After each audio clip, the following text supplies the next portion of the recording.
Here we go.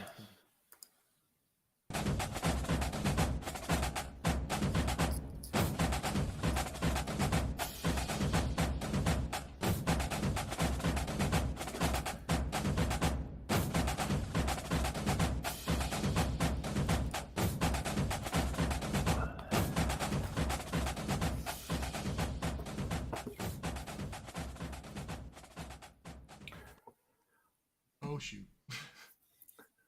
Oh, sorry about that. Anyway, welcome to Burning the Red Shirt. I'm your host, Zach Town. It's just me and Chris tonight.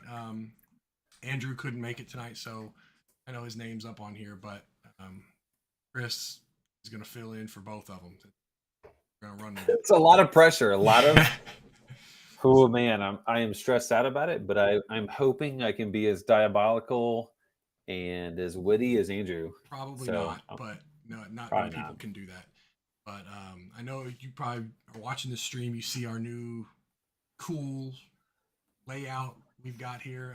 I've spent a lot of time on it, more than I probably should have done, but I wanted to make it look cooler than just the StreamYard, the three of us together. So it looks good, man. I like what we're doing. I think we can always have improvements. Yeah, for sure. So I think over time we'll continue to progress, but that's just how life is. So I think it's awesome. I think we're adapting with the times now that more than 7 people listen to us. So we have to we have to do that. We're at almost 300 followers, right? Yeah, I don't want to jinx it because I've never been so nervous about hitting 300 followers, but here we are. We've been grinding the social media game. You have been, but it's been a combination. It's been a full team effort. I will say, I remember joking like, "Oh my God, we got 25 people to follow it." Like we conned 25 people into following us. And here we are, we're at 300. My favorite thing is I'll start tweeting from the account, and then you'll message me in the little G chat. It's like, Zach, I didn't know you were tweeting right now, and you're like sending out all these tweets, and I'm like just spamming the thing with graphics and everything. Yeah, we're so unprofessional. the communication is just awful. You will you'll see the notifications and stuff and not respond, which is fine. But then you'll read DMs and then not respond. And then I'm like all of a sudden I'm like, I click into it accidentally and I'm like, wait a second, I don't remember that. Like, I'll tell you have no idea what we're doing. What's but hard we're doing is it. when you when you get a DM and my notification will come up on my screen and I'll click it so it takes me straight to it and then I'll back out of it. So a lot of times I don't even read it. You don't mean to. I don't see. The thing is, I don't do notifications. Yeah, I know Andrew's a big notification guy on Discord and stuff, but I've turned a lot of those off. I turned all that stuff off. Yeah, all that stuff's off. Yeah, so I don't know. But I think we can go ahead and jump into you actually from your personal account tweeted out. From your personal account, it was who are your guys in college football? Yeah, so it started last year. Yeah. Honestly, it was I thought about it randomly. I don't know why. Yesterday or maybe the day before. And so I tweeted it out, but it was basically over a year ago. It was a year ago in 4 or 5 days. I tweeted out, hey, who are your guys? Who are the guys that you believe in? And it's no fun to be saying, hey, my guy is Travion Henderson this year. He's a top 5 pick. It's like saying, my favorite player is LeBron James. Okay. Yeah, Shaq's cool. You know what I'm saying? Of course he's cool, man. Right. So everybody had a good time with it last year. Everybody had amazing whiffs, myself included. Yeah. Everybody had amazing hits. Well, not everybody. And everything in between. And so I figured, hey, mid-July, we're almost there. We're 6 weeks away. Let's just do it again. And it was one of my more popular tweets more recently. And we had a lot of good responses. I thought the people mentioned and the players mentioned were great. I thought it'd be a good conversation to have. And so here we are. Well, I want to go ahead and start this by saying, I'm learning how to do all this. Kind of transition to do new screens and everything. So if we have a few hiccups, apologize. But Yeah, no, this went looks good ahead, here. go ahead and switch over to the tweet. Uh, that how our cameras move to a different spot. Look at that. But you tweeted out, "Who is your guy?" This was in July, almost a year ago, almost exactly a year ago. Yeah. Who is your guy for college fantasy football season at each position? Um, and you, this was the original tweet, right? Like from a Yeah. So my original tweet last year, this is where I said some people were amazing and some people were not. I said Kenny Pickett was my dog at quarterback, and Mike Bainbridge laughed at me and then decided to win thousands of dollars off of me, which is another story in itself. yeah. That's like not a new thing. And then Ania Smith and Zay Flowers, and then I said not available for tight end, which we'll come back to it with ATL Dan Which by the for that. yeah, I was about to say you like Yeah. like No. okay. Let's not get there yet. We'll get there, We'll get there. but We'll get there. we'll get there. But I don't know what I was thinking. People are allowed to improve and progress as Right. individuals, and I Right. think maybe I have, maybe I haven't. I don't know, but that's the original tweet. So I guess it was This is the yesterday, quote right? tweet. Yeah, Or 2 days ago. this is the one that you quote. I've already set it up. So a little over a year ago, Bainbridge laughed at me for saying Pickett was my guy at QB last season. Let's run it back. Who is your guy this season? And we got quite a few responses for this. I wish it was on the BTR account, but we'll take your personal account and link it back Well, to us. That's fine. yeah. Well, yeah, I have worked hard for the following, And and I'll retweet it right now from the BTR account. oh, well, thank goodness we got all, that. all 298 followers. Yeah, or whatever. So we'll start with you then. Yeah. Your guys, as if you had to ask. Yeah, I mean, all right, so here we go, right? Like I talked about plenty of them, right? At least 3 of the 6 in tweeting, Mm-hmm. plenty, right?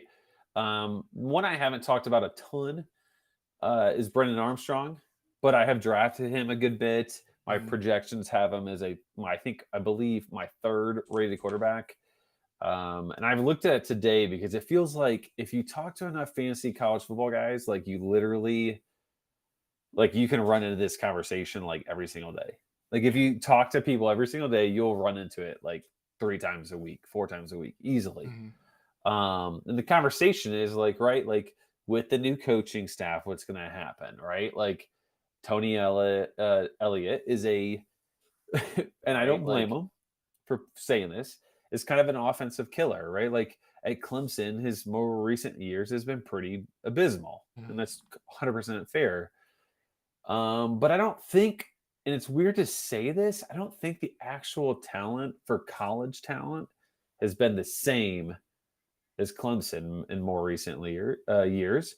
And I would say too that like even when I have lowered expectations, I went ahead and lowered total plays, and I made them more rushing heavy, which is stupid because like they have 0 running backs that are worth anything. I said they would score less, and I still have Armstrong as a 3rd rated quarterback, and that's like with 80 less passing attempts than last year. But here he is. I mean, I have him as a QB3, and he's being drafted in the 6th or 7th round, which I think is putting him in the teens, like 13, 14, 15-ish at least. Right. I don't know. Like, do we know? Does the public know where you stand on UVA's offense? I have a hard time thinking they just regress to where they're unusable. I know that we say Tony Elliott's an offense killer and everything. I just don't think a new coach survives by coming in and saying, you know what, that really worked for them last year. I'm just going to throw all that out and make it not work. I feel like you got to just let it ride this year with the talent that you have, and then kind of maybe you build your defense and you maybe implement some of your schemes that you want to run, that you want to kill the offense with. But let's don't go full kill right away. Does that make sense? Oh, I agree 100%. That's like where my train of thought is. And even when being conservative, I still really like them. Yeah. Like if you were a coach and let's say you had a philosophy that you're a triple option guy, let's just say why they hire you, I don't know, but let's say they did. You come into UVA and you've got this offense. Sorry, my volume's not high enough. Okay, well, let me turn it up, but I'll get a little closer. Does that work? Is that better? Sure. Or no? Sure. We'll see. So it's a new setup for us, so it's very possible that we're not full tilt yet. But anyway, I think if you come in and you're a triple option guy and you have all this offense, these offensive weapons, that I think you have to just use what you have. And if you succeed this year, maybe it's because of just the offensive talent you have, and then next year you can kind of take that leap into saying this is what I'm going to do. Or maybe it's possible coaches evolve and they say, you know what, I really like that, and I'm going to implement some of that in my offense, and maybe they become, they take their step forward. But I have a hard time. Yeah. I have a hard time believing that they're just going to suck. I just don't think they're going to suck. It is. It's such a polarizing subject. Mm-hmm. Because like the proof is in the pudding, and Elliott has not been great, but it's such a difference between last year's UVA offense and that, which is what makes it so like fun to talk about and like debate. And I respect and I value all opinions around it, because like I don't think like we're all just like, we're just all shooting in the dark at this point, right? Like we have no idea. And that's the thing, is like with college players and college coaches, they make great decisions and they make the worst, awful, dumb decisions that like even you and I could figure out and be fine with. My thing is, just to round it out, because I have Keaton Thompson as I said running back, but I guess really you should be like running back / receiver or whatever. I don't know. So I can spend an extra second here on it, but there's so much talent, like in terms of college football talent, right? Like this is not like your guy's gonna be an NFL superstar or drafted in the second round. This is just straight college football talent. There's so much of it between Armstrong, Thompson, Wicks. You got Lavelle Davis. Like Billy Kemp is a great college football player. Yeah. There's so much talent there and they're all receivers. Mm-hmm. Like you'd have to be a complete idiot to not try to take advantage of that. And it's possible. I'd love for him to be an idiot. I'm a Virginia Tech fan. Please don't do any of it. Just force the ball to Mike Collins or whatever, whoever the running back is. Just hand it off 100 times, please. Like, because that's gonna be so awesome, right? So, not to be the dead horse, but those are my guys. I think just based on ADP right now, I think Armstrong's close to 6th, 7th round, and I saw today with Campus to Canton data that Keaton is like a 14th rounder in June. That's a no-brainer, like absolute no-brainer. Yeah. So, you want to talk about your receivers?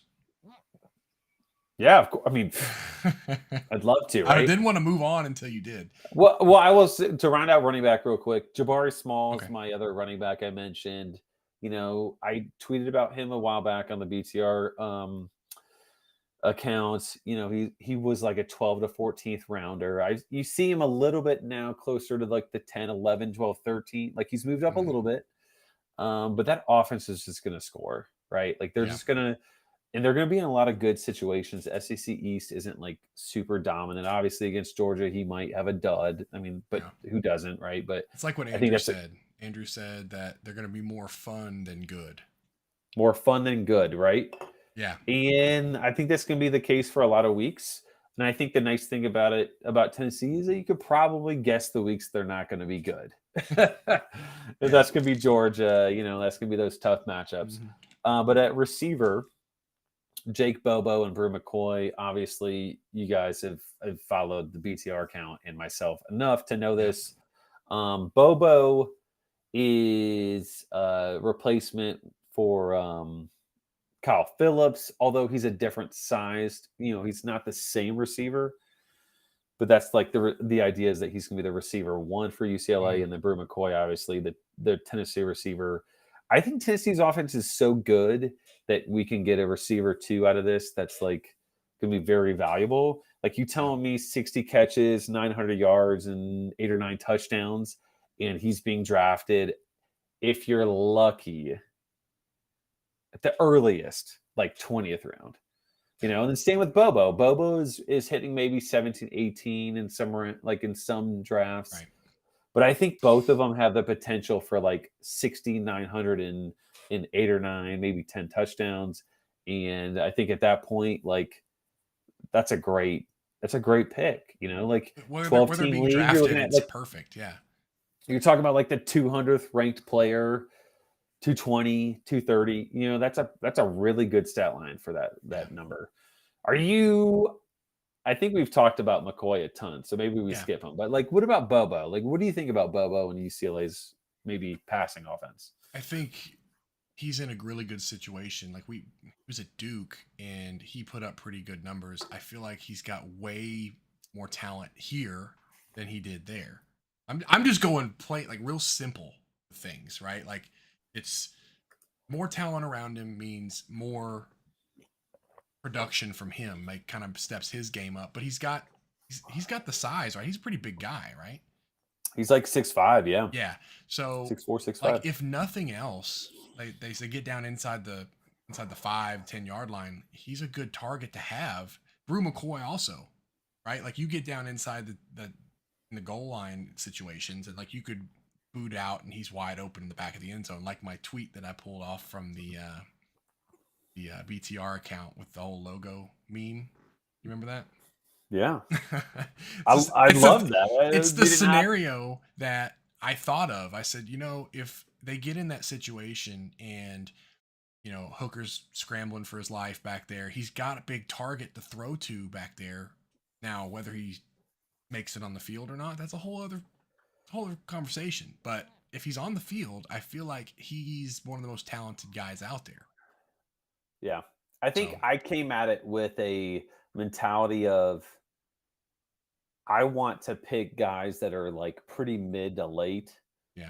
and see what happens. You know, Like I like know my that's the fun analysis is stuff. pretty like just simple, but like I try to like simplify things to where like we overthink a lot of stuff. He's like, oh, is he gonna get enough targets here? Enough Yeah, targets there? Is he gonna be on the field enough? And you just really break it down. A 6'5", 220-pound wide receiver is hard not to throw the ball to in the red yeah. zone. And he was a former 4-star, maybe. I don't think he was a 5-star. 5-star. Brew? Was he? I thought Brew was a 5. I guess He it probably depends. was, but I was trying to give the benefit of the I doubt to the think it CFF depends on which community. recruiting service you Yeah. you look at, but I That's a great point. I think at certain points we get too fancy, and that kind of mhm, goes to the UVA potentially, right? Like yeah. we're trying to think too hard. Like UVA's got a great offense. Like And I it want to doesn't get. matter coaching them, right? It's Like I could funny you coach say them. that. It's funny you say that because like I thought about this earlier today when we were prepping this, like our guys that we have, and I submitted mine. I don't know where it is on this tweet, but um one of the receivers I wish I had added was Lavelle Davis because I think it's the same scenario. He's 6'7", 230 pounds, whatever he is, Hmm. and like how do you not throw him the ball a few times a game in the red zone at the Yeah. very Well, least? I think that the thing is there that if you do not like, if you are down on UVA's Yeah, offense at all, you cannot like Lavelle Davis. right. Like you can't come up in here acting like Lavelle Davis is going to do something. He's not even being drafted, right? Like he's Yeah. not even. He is a last round type player, which I can understand the upside, and I like the upside. I think there is some value to it. Like Hmm. I was totally on board with us taking him in the BTR Dynasty startup Where did we draft. grab him? I think we were mid 20s, Yeah, mid to late 20s, if I had to guess. yeah, But like, if you think they're down, then like, don't come up in here acting like the 29th round Lavelle Davis is going to be something when there's so much talent. Like, what are you grabbing? What is Lavelle Davis grabbing? You know, like, and yeah, are you really using him in a redraft with like not a ton of volume? Because he's not going to get a ton of volume. He's yeah. going to be a touchdown guy unless they move him to tight end, which you guys talked about on the CTN Chasing the Natty podcast with show with Jared, which I thought was awesome. Like if they move him to tight end, complete new story. If they keep him as receiver, then like don't start with me. I can't do it. Not like tonight. I feel like he's got a really big, bright future if he moves to tight end. Because he's got wide receiver, a skill set of a wide receiver. But it feels like he'd be smart. He's tore his ACL twice now, I believe. It'd be good for him to like bulk up a little bit and learn how to do a little bit of run blocking, and then just be a guy in the end zone. Like the last couple of years, UVA's offense has had a tight end that's gotten like a 13 to 15% target share. Yeah. And like before that, I think it was like Tony Poljan or Poligan, or I don't know how to pronounce that, but he was pretty good. And now they don't really have that guy. Jelani transferred in. So like, what does that mean for their offense now that they don't have that tight end? But I feel like we've talked a lot about my picks. So I think we should probably roll on. Move on. So Jared, he posted his, I don't know if he's watching this live. It's a different setup, so can't really see. But he went with Tyler Shuck from Texas Tech, quarterback. Didrik Parson, Hawaii, right? Yep. Okay. And then wide receiver Brian Cobbs from Utah State, and Michael Trigg at tight end. Like he said, he made sure he said, I liked him before he got popular. And that's true. I do remember him being on Trigg for a while. Yeah, he was on him. I remember seeing that transfer, and I thought, that's pretty interesting. I didn't like fall in love with it, but I said, you know what? Like, there's a lot there to unpack. And I think that's a good tight end to kind of hitch your wagon to. Potentially. Yeah. Yeah, no, I think he's I think that's his best pick, because the other ones I will have some debate. Well, not necessarily Cobbs, but the other ones I'll have some debate with. Like, I think Trigg is he was definitely on him early. Yeah. To say he's tight end 2 is definitely a hot take, because I think the consensus is obviously Mayer and Bowers in some order is 1, 2. And then I think obviously Kuntz from ODU is like up there as well. So like I think Trigg is tight end 2 is pretty is fairly spicy in the world of tight ends. Right. If you're calling Tyler Shuck your tight end or quarterback 11, I don't know. That feels mild. Like it feels like I went to Kroger and bought mild Italian sausage, not the spicy brand, because like, I mean, either he's going to be a tight end. I keep saying tight end. He's going to be a quarterback in the top 10, or he's going to be a quarterback in the bottom 100. I mean, it's possible he doesn't win the job. Yeah. I mean, like he's either going to be really, really good, or he's going to be either, really, really bad. Like so saying quarterback 11, I have more faith in Jared to be thrown out quarterback 11 and call him your guy. Like, that's all I'm saying. Yeah. All right, let's move on to some other. We'll kind of skim through. Oh, there's mine, by the way. But Heath Boyd says Jarrett Dagey. Is that Dagey? How you say that?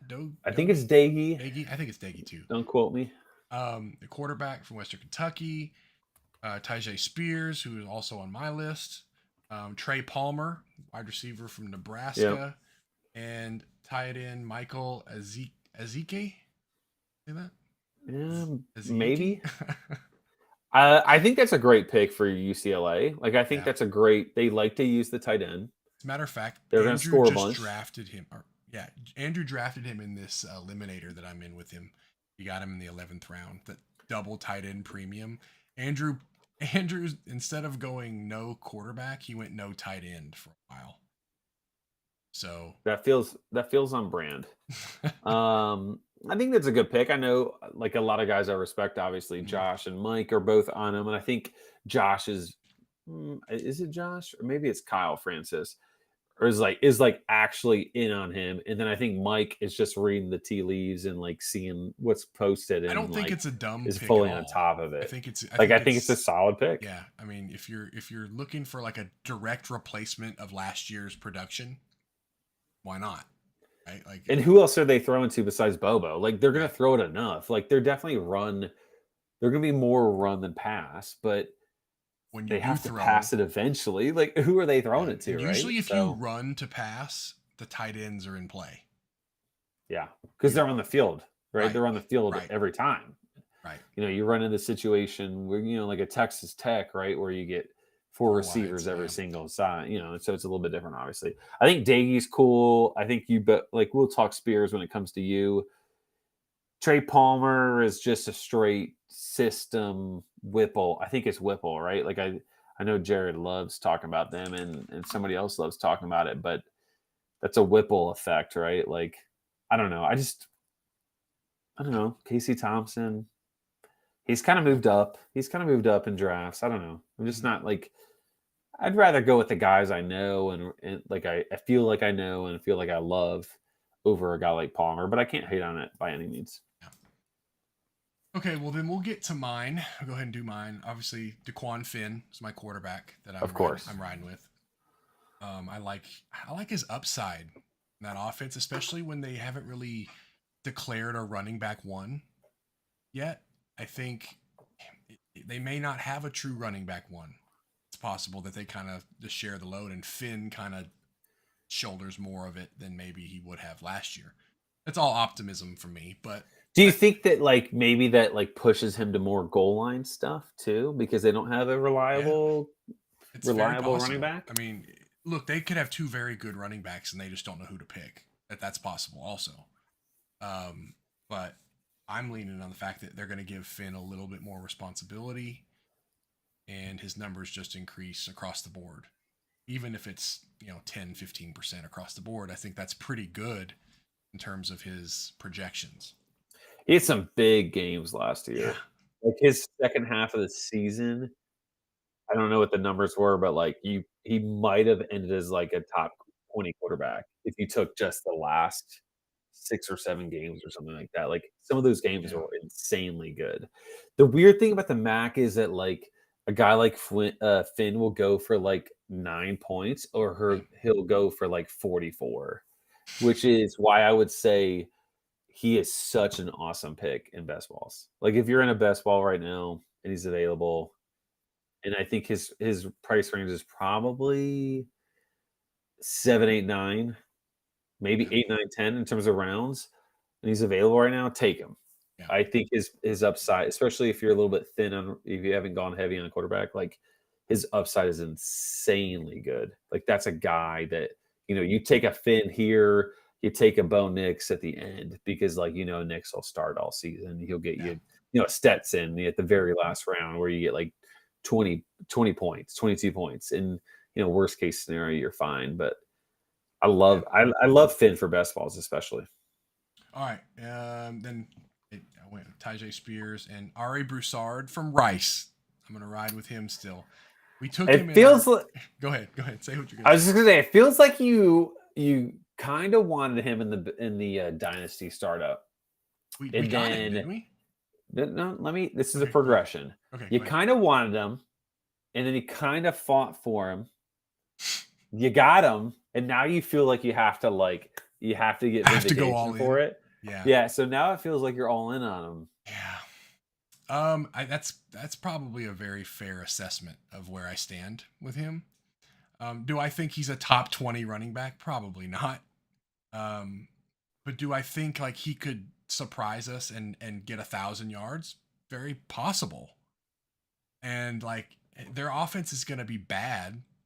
Like if he's their best player, they might just feed him the rock a bunch and we get lucky and he, gets us a bunch of points.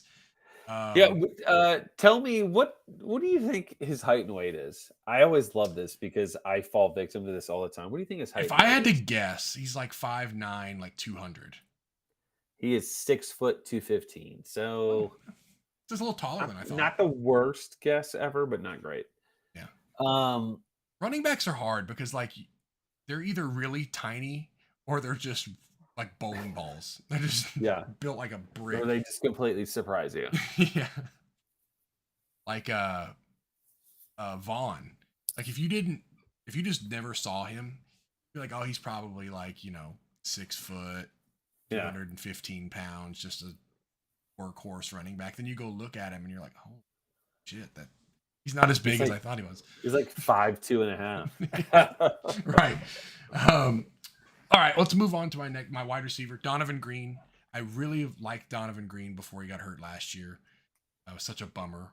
He did. And that offense has a lot of upside. I know they have A.T. Perry. I think it can support two wide receivers for sure. Easily. Yeah, easily. And I think I don't know if this is necessarily a reach here, but I've kind of liked him for a while, so that was my wide receiver. I had a hard time picking a wide receiver, honestly. That feels like a great receiver. You've been Yeah. on him for a couple of years now, almost, right? Yeah. And he's kind of got that Brew McCoy situation where, like, I think sometimes we try to pick guys that are gonna be like superstars, receiver ones, Yeah. but like in some situations like RB1s, but like you don't need that necessarily to have like a ton of value, right? Especially in deeper leagues. Like if you are playing in like our dynasty league, Like like a 20-team league, yeah. Yeah, or it's 16 teams and you have to start all these players that I think was it 2 quarterbacks, 3 running backs, 4 receivers, 2 tight ends. Like there's a lot of starting positions, so having depth is very important. And if you have a guy that could potentially be a top 25, 30 receiver as depth, that's pretty good. Yeah. I would say if there's a guy that I would like look back at myself in like 4 months and be like, I'm an idiot. Like, what was I thinking?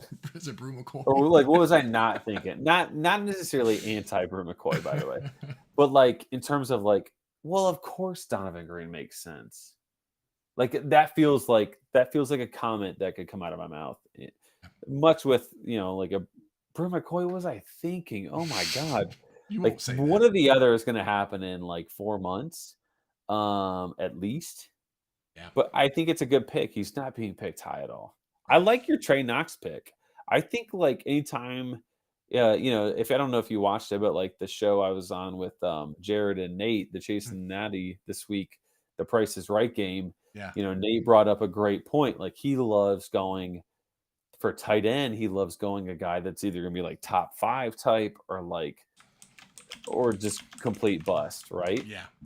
And Jaheim Bell was a great example of it. And I think Trey Knox is a great example of it at like the tiniest of costs. Yeah. They don't have a receiver. Right. Like they're going to be looking for targets across the board. They got Hazelwood though, right? He was the one who transferred. They do. They have Matt Landers, but like, yeah. But like, what like his ADP has been moving everywhere. I remember taking him in like the 9th and 10th. Yeah. And then I remember taking him in like the 20th. And then you have like Matt Landers being picked in the 20th. And then you've taken him in the 30th. Like nobody has any idea what's going on there. Right. So I think Trey Knox is just like, has he ever been picked before the 25th round? That's what I'm saying. Like if you're going to punt on tight end, that's the guy you punt with. Right? Like I feel like he's got a lot of upside in that offense. Looking for targets. I mean, they got to replace a lot of production. And I don't know that the one guy is going to do it, but why not Knox? He's been there forever. He's been a wide receiver, he's been a tight end. And didn't he have like dual eligibility? Or maybe I'm thinking of somebody else. But I thought he had like wide receiver eligibility.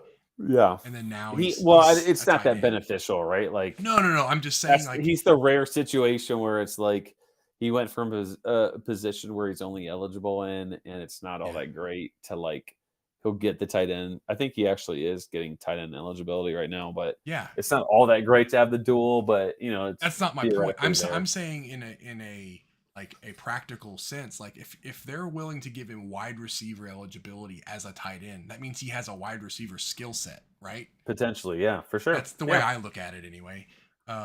So if he's got a wide receiver skill set playing tight end, that could be he might be one of those guys that's a better pro than a college player. He came in as like a big recruit, That's right? Like I would say either he does something this year or he's just absolute hot garbage. That's fair. It's my like I don't think he has any NFL potential if he doesn't do anything somewhat relevant. But see, tight ends are different to evaluate. Like, can he block? If he can block, he's got a job in the NFL. He's a former receiver, so like, how much are you expecting him to block? No, I don't know. That's my thought, right? Like, yeah. All right, let's move off of me. We talked about our picks. a while. Can we go Eddie Titus? Do you have Eddie Titus in there? I can tee it up because last year, I'll tee it up right quick. Did he reply to your answer? That might be what it is. It might be a little tricky how he did it. Yeah, he did reply. But last year he tweeted out a response to my who's your guys. This is incredible. Like if you were in a league with Eddie Titus, you lost. You just lost. He had Bailey Zappi, he had Letty Brown, he had Travell Harris, and he had Trey McBride. You are not finding a better single mention for each of the four than that, right? Right. Were you on Letty Brown at all last year? Not in a like I'm gonna ride or die for this guy. No. I mean, he ride or die for like four dudes. Travell Harris, was he the one that got hurt or not? No, Renard Bell got hurt, right? Yeah. So like Travell Harris was really good. Like he just he nailed it. So do you have his pulled up, or should I? I don't know where I don't see it. So all right, so I got it right here. So he got quarterback Clay Millen from Colorado State. Yep. He's got Isaiah Bowser, which is great for me because I have so much Isaiah Bowers. It's gotten insane. I've had to pump the brakes. He's got Rashee Rice, high pick. So I'm not gonna give him straight credit for that one. Jesse Matthews, San Diego State, which was weird because like San Diego State threw the ball and they kind of did it well. Yeah. Which was like not a thing for a long time. But they don't throw a lot of volume though. No, but somehow he was good. It was weird last year. Elijah Cooks is his third and final receiver, and his tight end is Bartholomew from Pitt. You sure that's not Andrew's picks? Because those sound like a lot of Andrew's guys. They do sound like Andrew.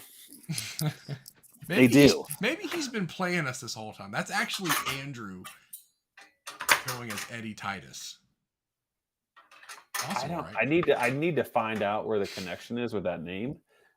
Not saying it's not possible. I just don't know if it's likely at this current stage. But I was so impressed. I will say it was a little. Right here. I've actually got it right here. Look at it. I was a little underwhelmed by the numbers based on who he picked last year.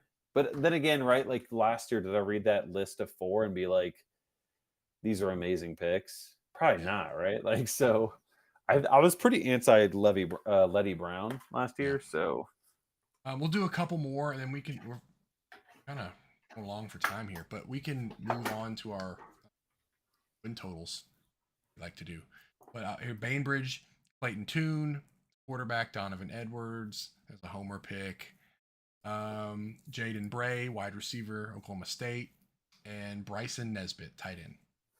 He's big on Nesbitt these days. I don't know much at all about Nesbitt, so I'm very curious how that goes or why. Right, that's a UNC tight end, right? Like, yeah, not like it's a position that like is like super heavy. You know, I know they've had some overarching success at tight end, but that's interesting. You know, he didn't go deep. Let's just say that he didn't go deep besides Nesbitt because Bray is a top 8 rounder. Edwards is awesome, top 5 rounder, and Tune is obviously a guy that's been known. All right, I'm going to name a couple more just to kind of run through them. So Clint Carlson, Discord member. Yep. Chris Reynolds, quarterback. Day Hunter, running back. Christian Wells, wide receiver, and Ryan Jones, tight end. Tommy Harvey, who, by the way, on Jared's mock thing he did was about a week ago. Yeah. I wasn't in it, but I was watching it live and I was chiming in, commenting, and this guy took DeQuan Finn. Who do you take? DeQuan Finn and Brew McCoy, like back-to-back picks.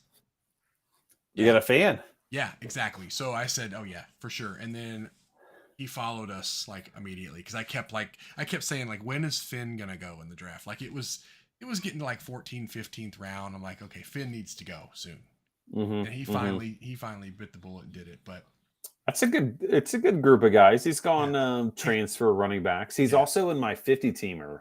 He's in my conference for the 50 teamer, which I did not know who he was until today. So Jared gave him some street cred with some mock drafts. So and stuff Eddie Titus is right below him, by the way. I don't know if you saw that. I skimmed over it, didn't see it.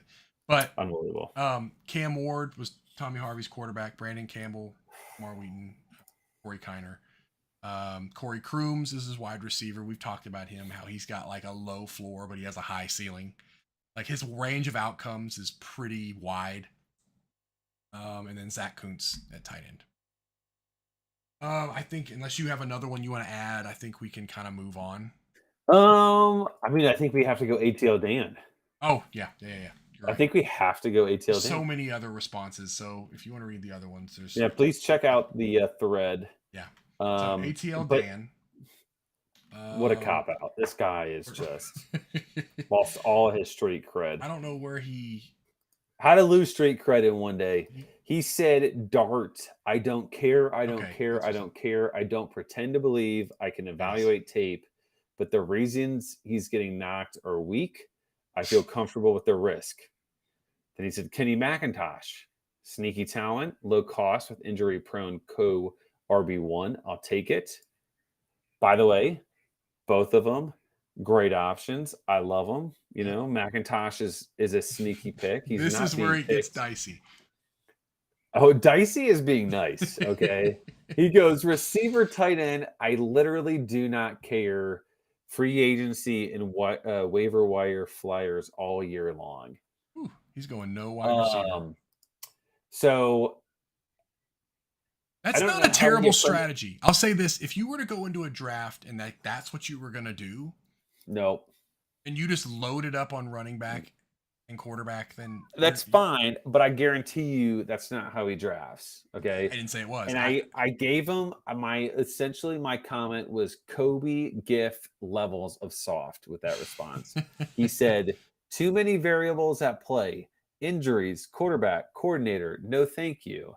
It's not worth the investment. I'll use my last 3 roster spots and just pick up the best receivers the first month of this season, which makes me think, does he think that like McIntosh is like probably a last round of the draft type guy, which is respect, appreciate it. I mean, Dart's like a 10 or 12 rounder. Like, so is he thinking that we're asking for like the last round type guys? Cause that's not what we're doing. Cause that's what he's suggesting. Yeah. Like he's like talking like sleepers almost, like guys that aren't getting. You can't throw Dart in there if you're going to talk sleepers. No. That's just not how it works. Well, maybe he's saying that because everybody's like down on Dart. And he's like, no, I'm going to go Dart. I'm riding with him. By the way, my pick is up in this eliminator draft. Andrew just picked. Who are you considering? He's gone 3 straight quarterbacks. He went Millen, Cordero, and now Chandler Morris. I'm considering. I need running back because I was pretty light. Okay, who's available at running back? What round is this? This is 17. There's Garwo, Mangum. Hold on, Valaday. No. Let's see. Here's your Ratkovich. Don't ever say that out loud again, please. I hate that guy. Darius Jefferson, Nate Noel. I think Noel's the best of the bunch so far. Devin Neal. Devin Neal's. I don't like Devin Neal all that much, but consensus is that that's a good pick. I think like at the 17th round, that's a good pick. I would do that. Neal, I like him fine. There's other guys that I don't love. Yeah, I'd go Neal. I mean, I think, I think he's getting picked like, 10, 11, 12, 13th round. So, yeah, I think that's where I'm going to go. Neal sounds good. I need another running back anyway. So back to our stream here. You want to finish up with his thrashing? Is he done?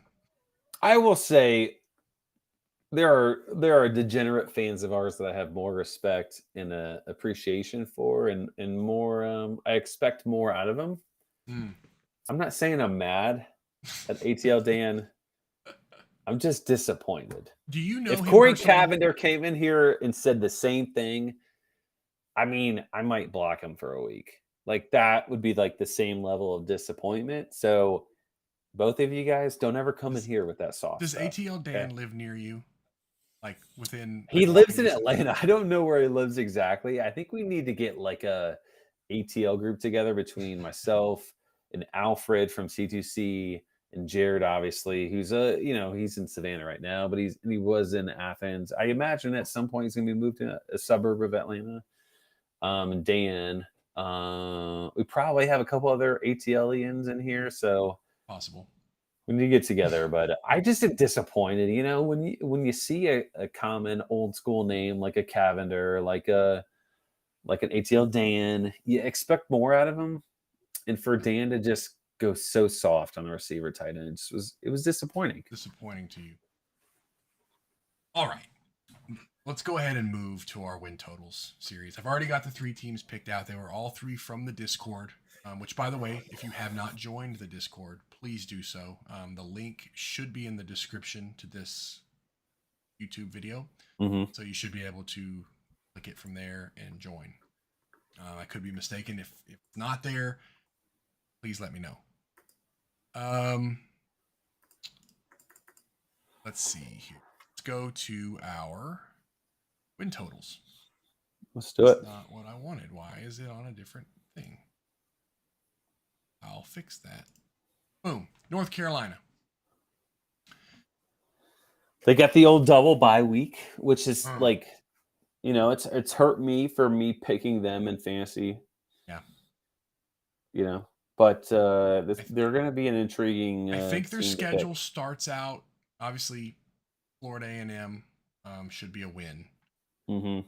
But at App State seems tricky. Man, the thing is, right, like you have App State just returns a bunch of dudes. Yeah, they're going to be a tough game regardless, but you're playing them at their place. Yeah. The only thing that would make it harder is if it was like a Thursday or Friday night. It's not. Yeah. It's a Saturday at noon. Right. Do you think maybe UNC shows up sleepy? Like, that's like the thing that I think could also hurt them, right? Like, do they show up? That, and they're breaking in a new quarterback. Well, this will be the second week. Yeah. And they're going to come off an awesome game against A&M, right? Yeah. Like, I'm not against saying App State, right? Like, I'm certainly either. not, but I'm just thinking, man, this is just not. Like, if App State's for real in terms of G5s, North Carolina shouldn't be that huge of a test. I mean, North Carolina, as a Virginia Tech fan, I can say this. Okay. They showed up a year or 2 or 3 ago, whatever it was, and they opened up the season against Tech, and Tech was not the better team. We did have the crowd advantage. We were at home, and we had but we also have, first game of season, you get the Inner Sandman going. It gets a little bit crazy, and we beat them. Like, we beat Sam Howell, right? Like, and Sam Howell was great that year. Whoever set that schedule up should be docked a point or 2, because like this is just setting them up for failure here. Yeah. I mean, I'm cool with giving App State a win. I like giving App State the win.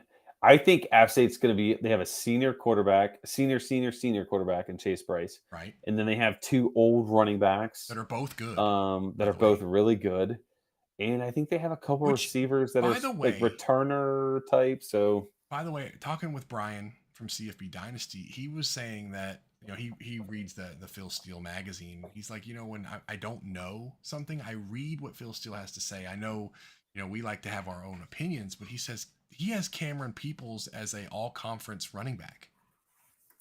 I mean, I believe it. It's more a mix of which one you like more. It's one that might be the surprising part, is that it's Peoples, not Noel. Right. So you have, but that's it. Like, I think both of them are great. But you have 2 running backs that are very good. So like you said, a very senior loaded team, and if they're for real, they can beat North Carolina breaking in a new quarterback. Like, I think that's crazy.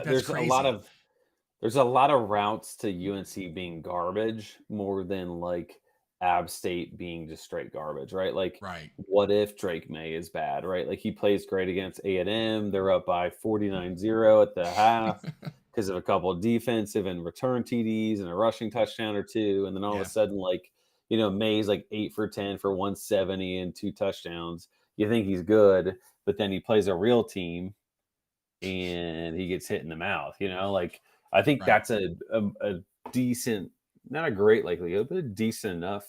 So I think like sitting here today, I think App State's the move. I think so too. I'll go ahead and agree with that. App State with the win, so they're 1-1, and they get at Georgia State week 3. I think they win that game. They got to win that game. Got to win that game. Like they cannot. Yeah, I think so too. They can't come out of that 1-2 going into the bye, because then I think they lose coming off the bye to Notre Dame. Agreed on both accounts there. So I think they're now 2-2 after the Notre Dame game. Mm-hmm. And Virginia Tech. I'm gonna let you talk about this one. I don't think Tech is there yet. I think like with the new staff and like the recruiting is going to be delayed a little bit. Like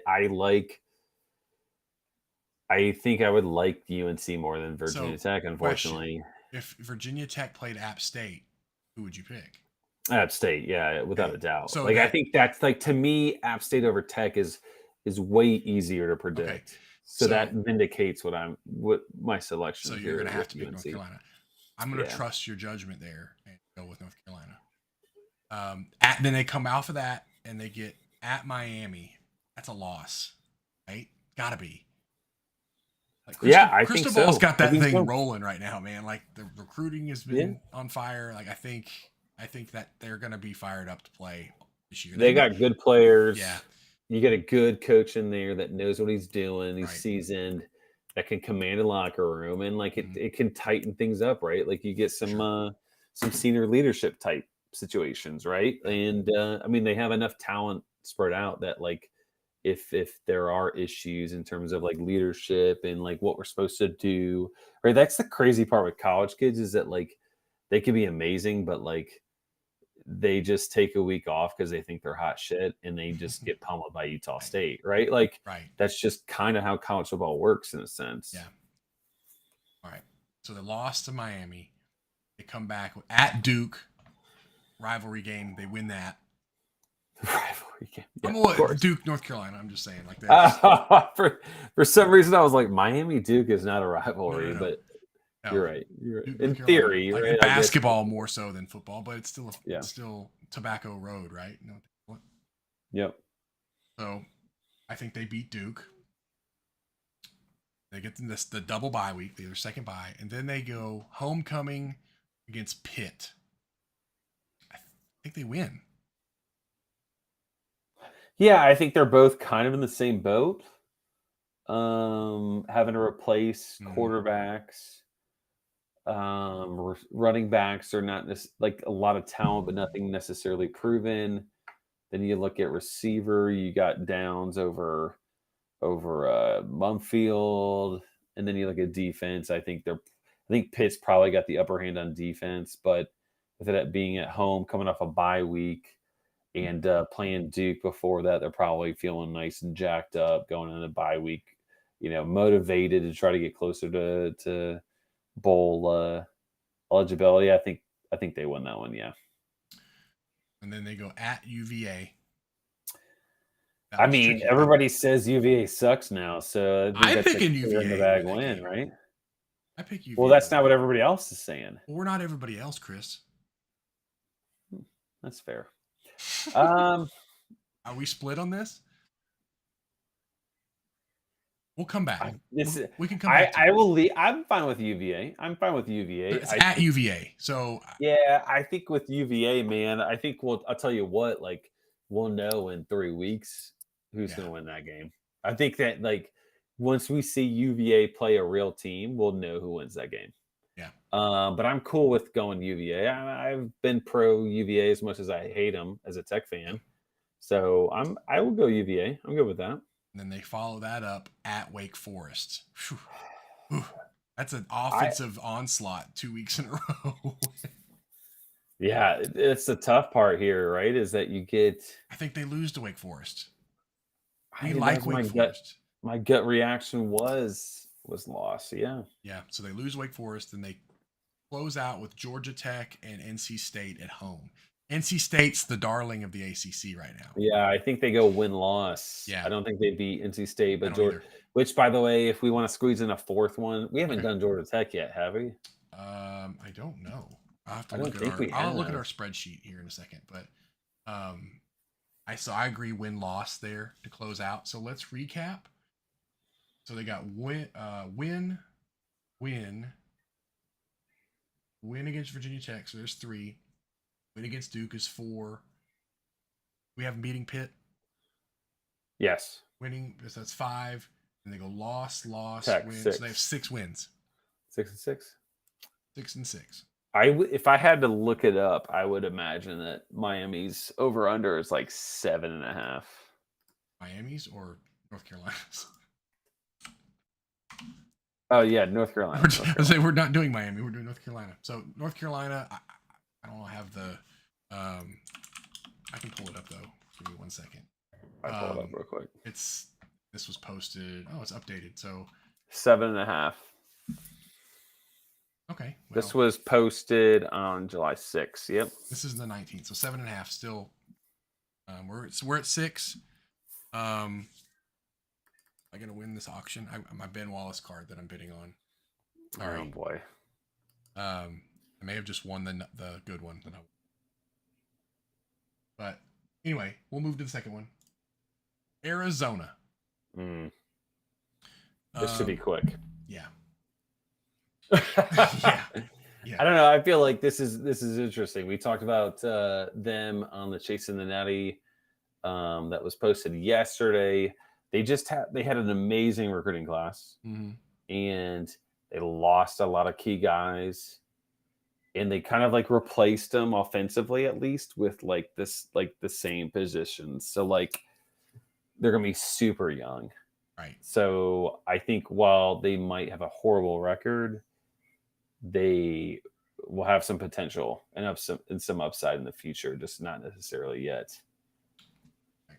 So we'll go ahead and start through them. At San Diego State. That's a tough opener. I don't know if like at San Diego State's like that much of a thing, but like no, I'm not saying that. It's nice to be. I'm just saying team. Like it's a good team. It's nice to be at home. I'm gonna pick San Diego State. I know, me too. I just don't. I wish I knew more about teams' defenses, because if I thought that San Diego State's defense was kind of weak, then I would go Arizona, but I don't know much about them. Right. I'm down to go the way the Aztecs for sure. Cool. Then we go Mississippi State. You get them at home. I think it's a loss. Yeah, I would say the same. I mean, that's tough. It's gonna be 2 offenses just throwing it all over the place. That's gonna be a fun game to watch. We got oh my god, that's an 11 p.m. Yeah, 11 p.m. Eastern. Ooh, I think I have a wedding that weekend. It's either great or at 11 p.m. I might be okay.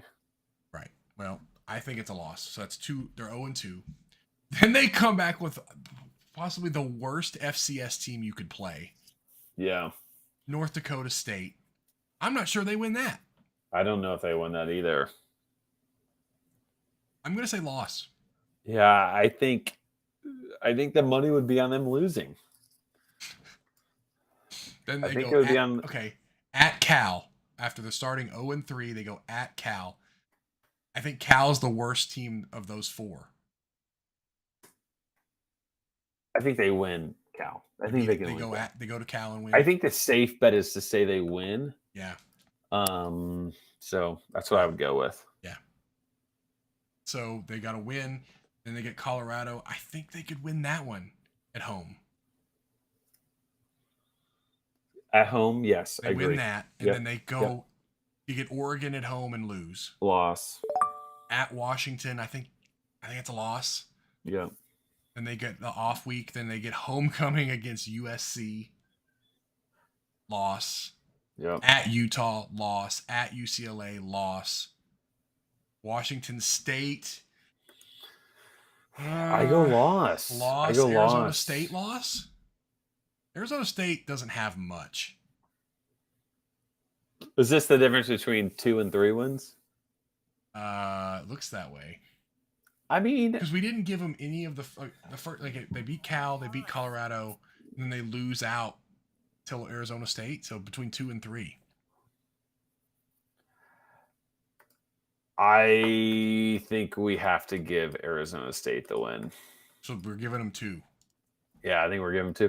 By the way, they are favorites or they're underdogs against San Diego State to open the season. 5.5 point favorite, Ooh. or I'm sorry, underdogs. Interesting. This is gonna be bad. This is gonna be a bad year. So, well, you want to know what their Vegas total is?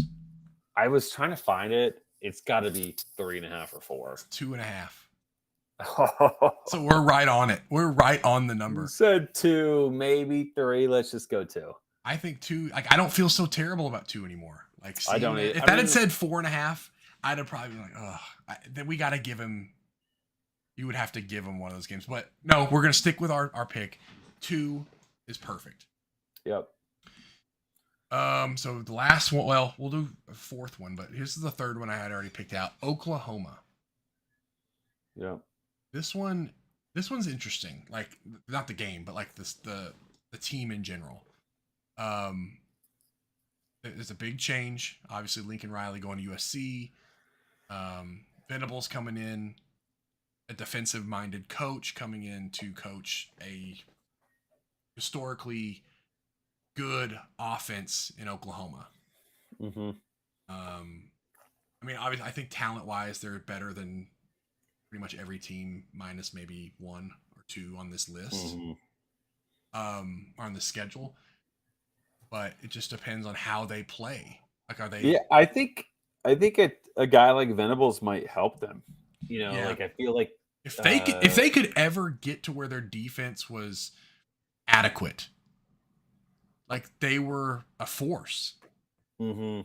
It's the problem. Every year it was like, oh, Oklahoma's defense has stepped up. They're going to be better. And then they get exposed against like Kansas. And then it's like a brawl. It's like a 48-38 shootout with Kansas. And there's no reason they should even be in a game with Kansas. So I don't know what people think about like Lincoln Riley and like some of like the intangibles of coaching, but like, you know, if Venables can give them some discipline, some strength in defense, some knowledge and understanding of like how to protect a lead, like they're going to be in a lot of those situations where all of that stuff will be awesome, right? Like there's no reason for them to be down to like Kansas State or TCU or Kansas, but like it almost feels like with Lincoln Riley that could have happened and they just didn't know how to play. Yeah. Like they didn't know how to play from ahead. They didn't know how to play from behind. And I'm sure like Nate's going to come in here if he listens to this. He's going to come in here and scrutinize all this. But like, you know, they didn't have any issue with Kansas, obviously, but like they had, you know, they didn't go 12-0, you know, and they had the talent to do it. Like, I saw a tweet today about like the 2017 Oklahoma offense. Did you see that? It was like insane, the names on that list of like their starters, their guys. And they didn't win the national championship. So if like Venables can give them a defense to go on top of that, or like, are there little intangible things that like a coach can provide? Like we talked about with Southern Miss, right? Like where their coach could potentially give them some chemistry, some wins, just because like people care. Like I think Oklahoma could take that leap from like 10 wins to like 11, 12 wins, which, you know, obviously would be amazing. Yeah, for sure.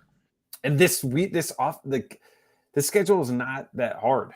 No, like they're going to open up with pretty much 3 surefire wins. They're UTEP, Kent State, at Nebraska. Like I think that's 3-0. Yeah, I think that's a no doubter. Kansas State, I think they win that one. Kansas State's always a tough team to kind of play, but you're getting them at home. You're not going to Manhattan to play them. Yeah, I think that's 4-0. At TCU's tricky. I would 100%. Yeah. The problem is they don't even know who their quarterback is, really, right? Like, I think so you have I'm going to go. Yeah, I think Oklahoma's the team there. Yeah. TCU is not a cakewalk by any means, Right. but if you can't even tell me who your quarterback is, then and I know your two quarterbacks are Duggan and Morris, then I'm gonna go with Oklahoma, no doubt. Then this is where you really kind of have the first hiccup, I think.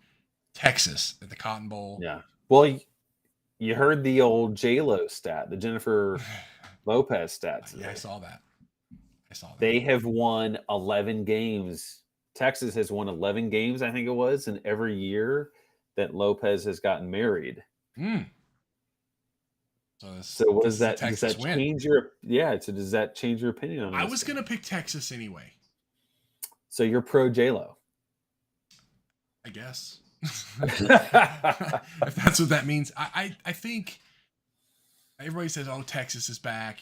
I'm not going that far, but I think Texas, this is a game they always show up in, regardless if they're back or not, right? It always seems to be a game. And everybody, after this game, everyone's, oh, Texas is back. Anyway, I think Texas is just, their offense is going to put up a lot of points. Maybe they're more fun than good, like Andrew says, and he hates Texas too, by the way.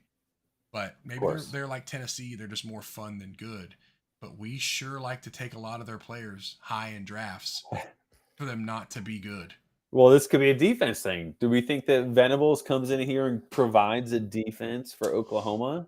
Do we think it's maybe too soon? Do you think he needs another year or two to really instill what he's really good travels. at? They say defense travels, right? But defense, has he had enough time, like you're saying? Has he had enough time to instill a defense that's good enough? I'm picking Texas to win that game. I'm gonna go Texas as well, but it's gonna be super close. I think it's gonna be close anyway. Yeah, I think the only thing that would surprise me is if one wins by 30. 35, 31 type game. No. I'm saying the only thing that I think both of them are very comparable. They're both very good teams. I would expect the game to be within 14 points. Right. 100%. The only thing that would surprise me is if one of them wins by over 28 to 30. Yeah, that would surprise me for sure. There's just too many good offensive players. In offense, I feel like in college, can beat up a defense. Yeah, for sure. So we're gonna say Texas wins that game. So now they're 5-1. I mean, this is where it gets easy, right? And they win Kansas 6-1. They're gonna be mad that they lost to Texas, and they're gonna come back and beat the brakes off of Kansas. So 6-1. They get the bye week. They go to Ames at Iowa State off of the bye. I think they win. Yeah, I like them winning the rest of the way. Yeah. Well.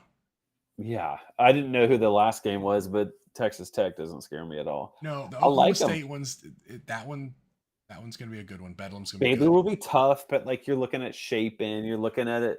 Tay McWilliams, maybe. Who are they got out wide? Nothing crazy. They'll have a good defense, and Aranda is amazing as a coach. Yeah. But Venables is also a very good coach. He's a well-rounded coach. I think this will be a really good game. I think the Baylor game has potential to be awesome. But I would lean Oklahoma at home. Okay. So you're saying, I mean, I can get by with winning out. So that's saying Oklahoma is 11-1. I think 11-1 is what I would go with. I think Oklahoma State is going to be tough. Yeah, but I would lean Oklahoma. I wonder. I'll agree and say it's 11. Their win total. You know what their win total is? It's got to be 10. 9.5. I was gonna say 9.5 or 10. I think that just comes with the uncertainty of if you put it at 10.5, 11, people are just going to hammer the under and hope. Yeah, and hope for the, I guess the growing pains of a new coach and a new system. Like that, yeah, they're going to be good, they're going to be talented, but they may not be as good as they have been in years past. Yeah, I mean, I think the 9.5 comes from the fact that they play Texas, Oklahoma State, Baylor, Texas. Oklahoma State. Yeah. And then if you wanted to get kind of tricky, there's Iowa State's in there. Yeah. They're obviously a good team. What if Texas Tech is like rolling? What if their offense is Donovan Smith moving, slinging it around. is slinging it around? Like I think 9.5 is the right number. Yeah, because if you said, all right, I have $100, I have to bet Oklahoma. You're going over. I'm going over, but 9.5. I wouldn't like for me. I wouldn't say when you said 9.5. I was kind of thinking 9.5, I can't and go at under. no point was I thinking I love that bet to go over. Yeah, I said 11 there, but at no point was I like. There's yeah. other teams I would easily say I loved more than them. Because if you say under, let's say you at 9.5, you go under. That's you're saying 9 wins or worse. They're winning the first 5 games. We said right. They're going to beat Yeah, Kansas. There's 6. So you're saying that they don't win 3 of those last 5 games.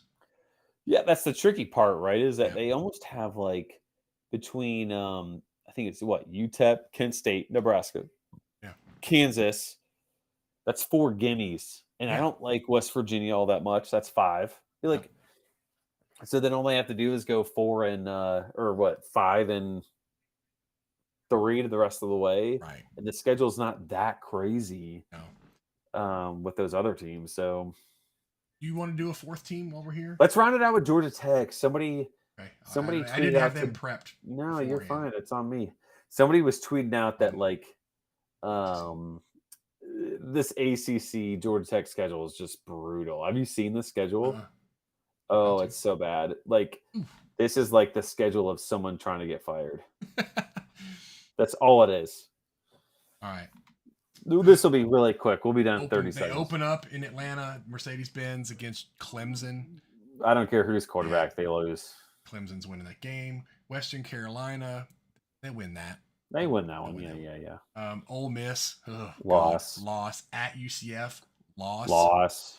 At Pitt, probably. I think that's a loss. I think Pitt's defense is always pretty good at Pitt. Yeah. I'm not scared of Jeff Sims. They lost Gibbs. Yep, give me a loss. Yep. Phone's blowing up here. I don't know. Oh boy, here we go. I don't know what it is, but Duke homecoming against Duke. They'll win against Duke. Yeah. All right. Then That's 2 wins. Then they have the bye week, and then they come back off the bye against Virginia. I think that's a loss. Yeah, I think so too. Loss. Then they at Florida State. I mean, I think this is probably one of the closer ones because it's Florida State. They haven't really done what they're supposed to. I think it's a loss. But I think it's a loss. Then Virginia Tech.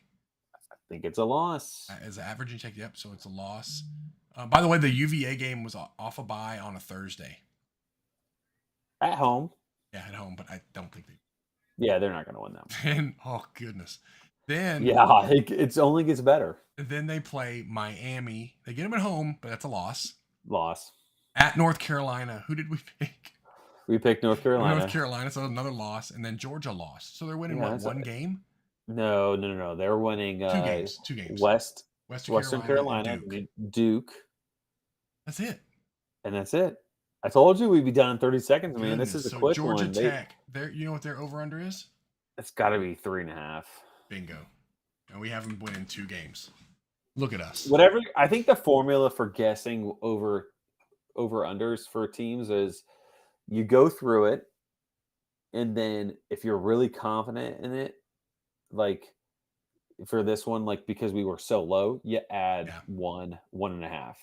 If we were like high, you minus half or 1. Like I think that's the formula. Right.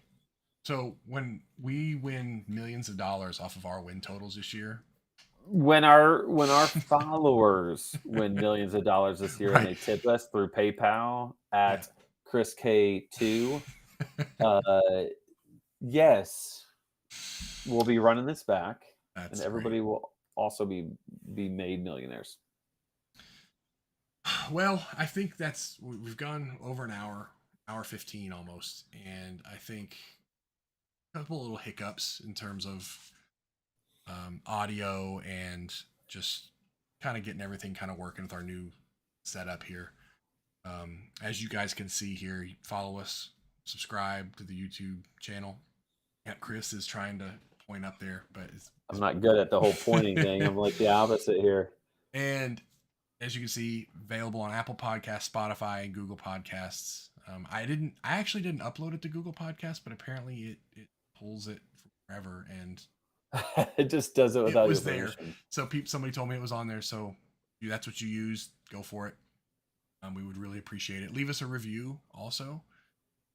Positive reviews are more appreciate than negative ones. But if you truly don't like it, then I guess I can't tell you not to. I mean, if you have a negative review, we welcome the feedback. Right. Just hit us up, tweet us, and let us know what you think. Yeah. I mean, check us out, guys. Follow us. If you're in the Discord and not following us, then like we're gonna kick you out. Like it'll be a week from now, but you'll be gone. Yeah. But yeah, we welcome feedback. What do you want to see? What do you want to hear about? Like, I mean, we're pretty laid back individuals that don't come prepared with anything. So we're totally cool with taking an idea 30 minutes before the show. So just really the best way to get a hold of us is you can either, tweet us, but the Discord is really kind of where everything surefire away. Yep. And we got a lot of stuff going on. We have exclusive leagues that we've done. And just pretty much any college football discussion. There's not even just limited to college football. We talk about whatever in there. But I think if we can grow this Discord, I think it's be a great community for just college football, college fantasy football fans to really hang out. And it's free. There's no subscription or anything. Like you just join and have a good time. And we got some real degenerates in there. You guys will love them. Yeah. If you're listening to this and not in the Discord, your people are in there. You know. So yeah. If you're looking for like an in crowd, that's the one you need to be in. Mm-hmm. Watch it. If you're an hour and 16 minutes into this video or into this stream podcast, you need to be in the Discord. Yeah, exactly. It's for you for sure. So, but that's all we got today. Till next time. Hopefully we got Andrew back with us. But till next time, that's all I got. So thanks, guys.